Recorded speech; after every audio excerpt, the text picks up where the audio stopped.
college sports as a whole has definitely changed the landscape when it comes to the financial stability that many of these institutions look forward to by competing at a high level. Right now, what we're witnessing is the ramifications of the pandemic coming back to bite a lot of these institutions in the behind. There's a lot of money that's floating around out there, and everybody's trying to find their way to get to that piece. Unfortunately, getting to that piece can come at a hefty cost for any particular university if they're not prepared to deal with the backfall or the backlash, or better yet, just the rug being snatched from up underneath them at any point in time. Because remember, you never know what might happen at your university or on campus or with a sports program. You just never know what might happen. And in this instance, there's a university that decided that they had to pivot and make a change to what they have been accustomed to doing for so very long. But I'm also going to get into why a particular coach feels that mid-major schools are considered a glorified JUCO. Yeah, we got to talk about it. We're going to get into it right after.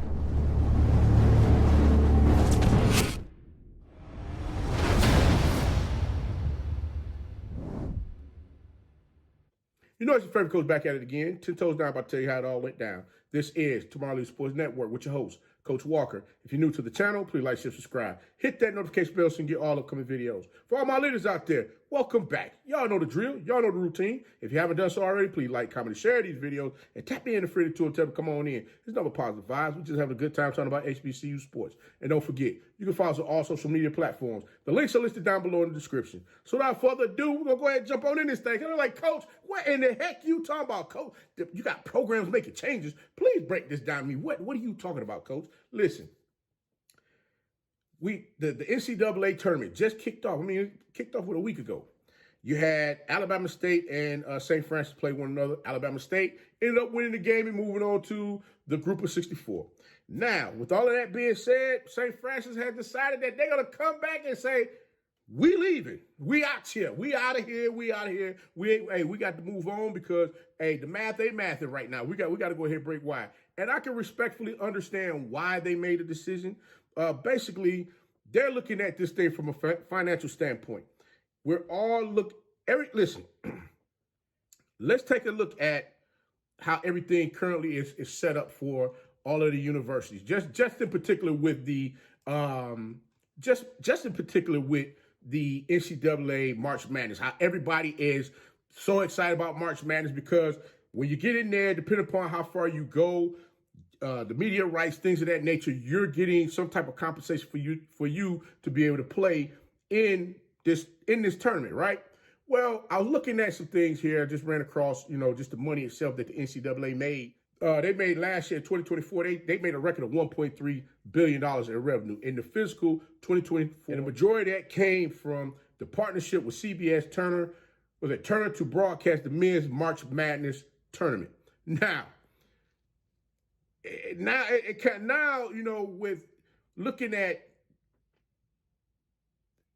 NBA moving from Turner Sports back to ESPN, now I understand why Turner was looking at the bigger piece of the pie, because they was looking at the money aspect of it. They wasn't more so looking at, Shaq, Charles, and all of them, doing their thing, winning Emmy Awards for best show, best sports show, whatever have you. They were looking at the bigger thing, which was dollars and cents. And to them, their math was mathing. And when you keep in mind what St. Francis is going through as far as financial, trying to make sure that they're financially stable to continue to keep offering the sports that they offer. I believe they offer 21 sports at the university. Now, when they put out the letter as far as what's going on with them, they decided that they're going to leave Division I and go to Division III, I believe, after the 2025-2026 season. They're going to go start playing Division III sports. If I'm not mistaken, if I'm incorrect, somebody out there, please correct me, leave the comments down below and let me know. I just want to make sure I'm on point with what I'm saying here. But looking at how all of this breaks down, I'm just trying to get an understanding of the reasoning behind why they decided to do that. And to be totally honest with you, you got to look at all of the changes that's happening right now. NIL is definitely something that's going to be kicking folks in their behind. And you're going to hear me do 2 separate shows on this. So I'm hoping you get this one first, but we're going to talk about NIL as far as, what some of these folks are looking to do to try and make the money to make up for any shortcomings or short windfalls they might have financially, to make sure that they're able to pay their athletes to build their programs up to continue to keep competing. We're going to go ahead, we're going to get into that as also. So y'all make sure y'all tune in, tap in, tell a friend to come on in, because that's definitely coming next. But again, as I stated to you before, looking at the revenue from, previous years, the changes that the NCAA, and this is on Sportico where I found this at, they're saying that the changes, amid sweeping changes, the NCAA has pushed to diversify its income streams.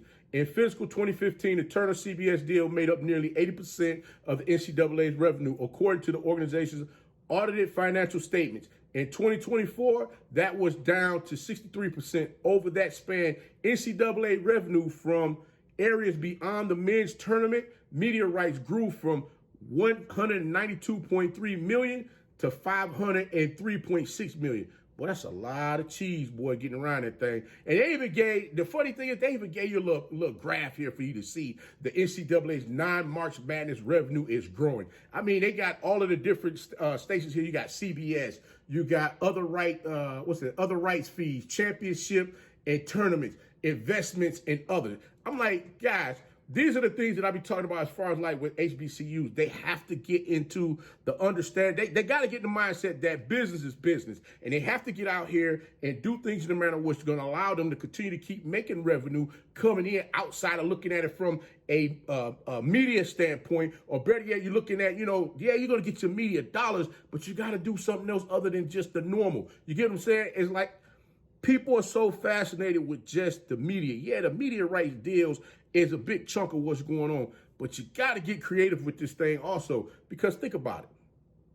When I saw this here, this other part of the article that really blew me away. They stated that some of the associated growth in March Madness, additional to the media rights, the growing body sells sponsorship and sponsorships and tickets to the tournament. In fiscal 2024, the NCAA royalties. Wait. NCAA is getting royalties? I got a question. All of you universities out there, how much of this are y'all seeing back? Mid-major schools that's getting into tournaments, how much is that coming back to them institutions? But I'm going to give you a number, though, of what they got out there. NCAA royalties and promotional rights brought in $17.3 million, while ticket sales and other revenue direct from its championships made another $263.2 million. Those are not itemized by individual events. Here's the graph right here. I mean, we got to get in the room and sit down and start having conversations with folks. I mean, looking at, I got a question. In group of five right now, I'm speaking to the group of five people. In a group of five, who is the biggest draw? Like that can get out there on the court and garner a lot of eyes to come out there and watch. Kind of like what Caitlin Clark did last year with Iowa and my girl Angel Reese over there at LSU. Who? I mean, and you got Juju Watkins, you got my girl over there at Connecticut, and you got my other girl over at South Carolina, Raven Johnson over at South Carolina. And you got, I forget the young lady name over at Connecticut. She can hoop. You got her over there as well. And you got the young lady over at Notre Dame. I'm just trying to understand who is that person that can grab the attention of the viewers, to grab the attention of the fans in a group, but not a group of five, but in a mid-major setting that people are going to want to come out there and see what's going on. Matter of fact, all the universities and colleges out there, who are you pushing in that type? Who are you pushing in that lane for people to want to, come see what's going on with that particular player? I asked that question because of the fact that, guess what? That's your marketing dollars right there when you go ahead and get behind an athlete and you market them. Matter of fact, a lot of these institutions out here don't even have daggone NIL collectives. I'm still trying to understand that, but we're going to talk about that one on another show.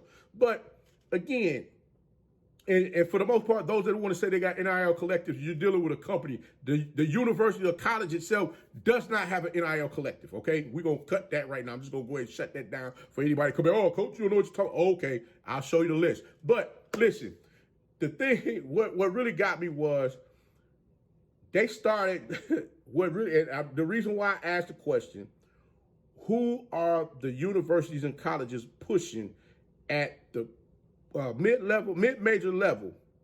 Because I'm looking at stars like, they say it here in the article, stars like Caitlin Clark, Angel Reese.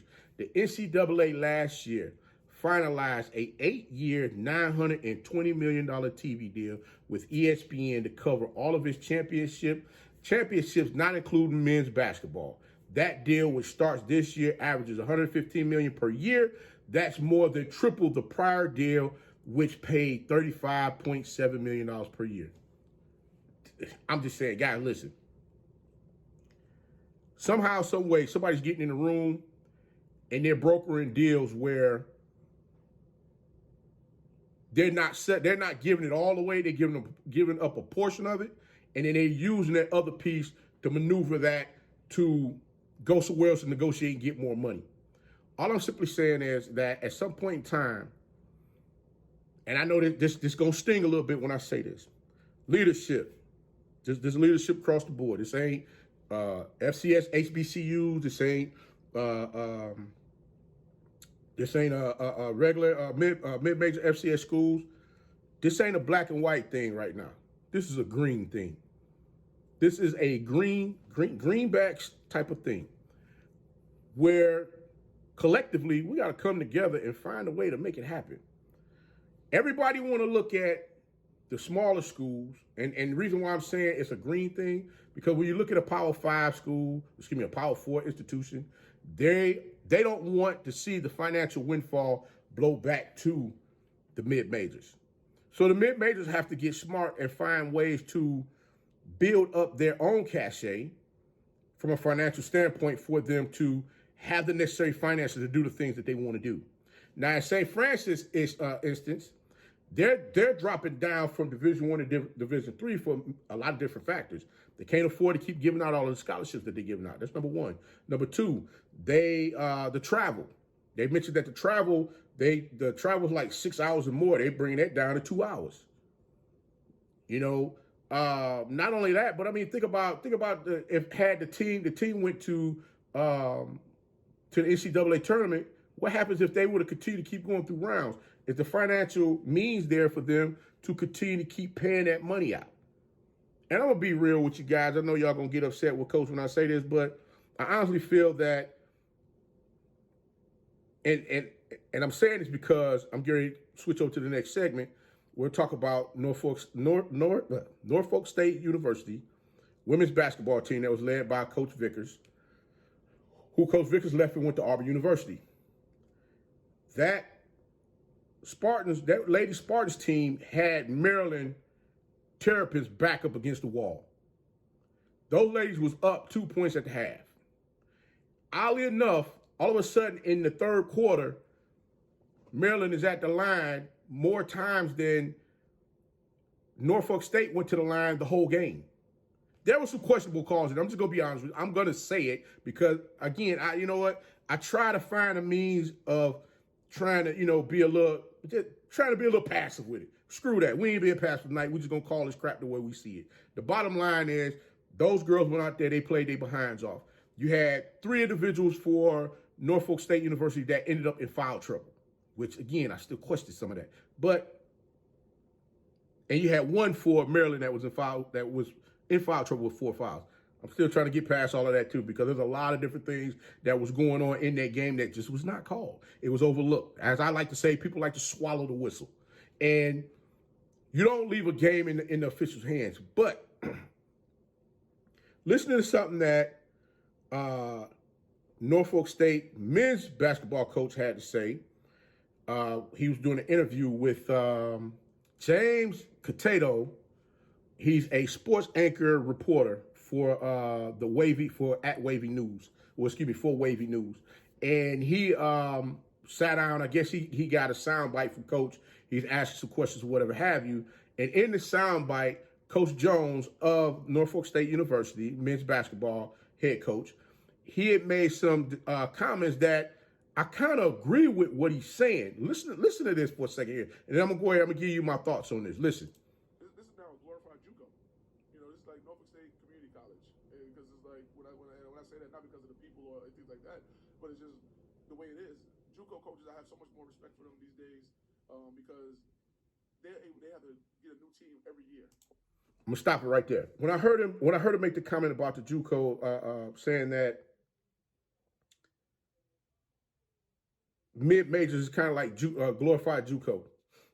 He said, he was saying Norfolk State University School, which is a mid-major FCS school, Division I, AA.